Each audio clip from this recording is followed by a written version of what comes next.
보호가 끝났다고 해서 국가의 책임까지 끝나서는 안 됩니다.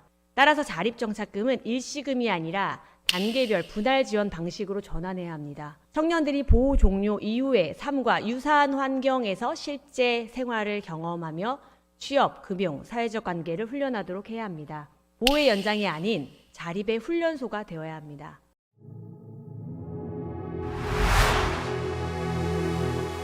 저는 얼마 전 한 연극을 보았습니다. 제목은 조립식 가족이었는데요. 보호 종료 아동이 설날을 맞아 함께 모여서 서로의 삶을 이야기하는 장면으로 시작되는 작품이었습니다.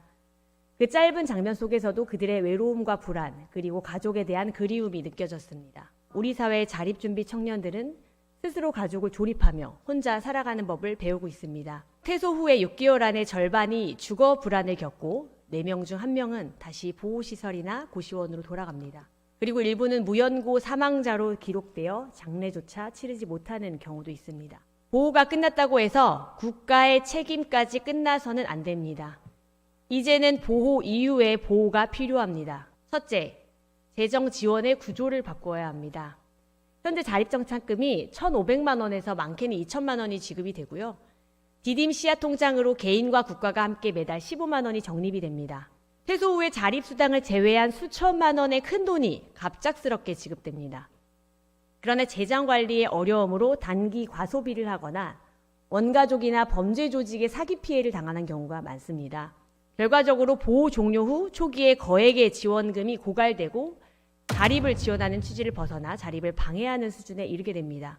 따라서 자립정착금은 일시금이 아니라 단계별 분할 지원 방식으로 전환해야 합니다. 보호 종료 후 최장 10년까지 나누어 보증금 등 초기 정착비, 자산 형성 지원, 자립 유지 보조 등 용도에 따라 지급하는 촘촘한 체계 관리에 도입이 필요합니다. 둘째, 보호 연장 제도를 실질화해야 합니다. 하지만 최근 아동복지법 개정을 통해서 자립과 취업을 준비하기보다는 생계급여를 받으며 자라던 시설에서 그대로 생활하는 경우도 있습니다.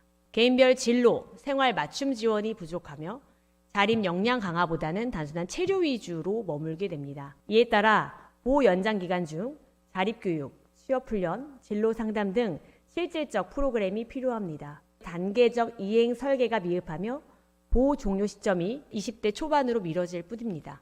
자립 능력 체계는 개선되지 않는 구조입니다. 경기도는 자립형 독립주거시설을 마련하여 청년들이 보호 종료 이후의 삶과 유사한 환경에서 실제 생활을 경험하며 취업, 금융, 사회적 관계를 훈련하도록 해야 합니다. 보호의 연장이 아닌 자립의 훈련소가 되어야 합니다. 셋째, 민간이 함께하는 자립 지원 체계를 구축해야 합니다. 공공과 민간이 각각 역할을 갖고 지원하는 사업들이 점점 증가하고 있음에도 지자체와 보호시설 그리고 민간기관 간의 업무 매뉴얼, 업무 지침, 협업 체계가 충분히 이루어지지 않아 현장에서는 중복 지원 또는 누락 사각지대가 발생합니다. 자립은 복지가 아니라 인생 설계의 문제입니다. 따라서 경기도는 중앙정부보다 한 걸음 더 앞서 민간기관과 협력하는 통합형 자립지원 플랫폼을 구축해야 합니다.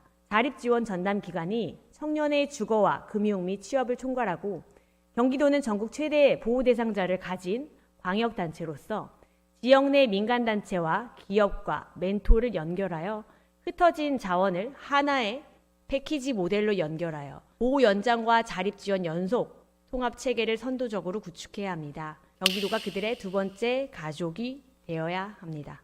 보호 종료 이후 아동 보호와 자립 준비 지원 관련 답변 드리겠습니다.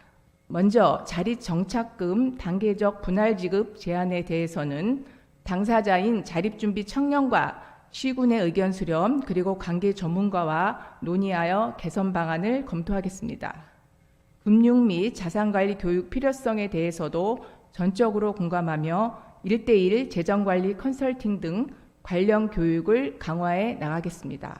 보호연장 아동에 대해서는 사회로 나아가는 자립준비 훈련의 단계가 되도록 진로 탐색, 생활기술 훈련 등을 강화하는 사업을 추진하고 있으며 민간 단체 및 기업 그리고 민간 자원과의 연계, 협력을 통한 보호 연장과 자립지원 통합지원 제도도 더욱 공고히 해나가도록 하겠습니다. 오늘 의원님께서 제안해 주신 공적 입양체계 강화, 위기임산부, 보호아동, 자립준비 청년 지원 등 출생에서 자리까지 우리 도민이 소외되지 않고 충분한 기회를 누릴 수 있도록 제도 개선과 지원 확대에 최선을 다하겠습니다. 정책은 숫자가 아닙니다. 행정은 절차가 아닙니다. 정책은 생명을 지키는 일이며 행정은 사람을 세우는 일입니다. 정책 하나가 생명을 바꿀 수 있습니다. 그리고 그 생명을 끝까지 책임지는 것, 그것이 우리가 이 자리에 서 있는 이유입니다.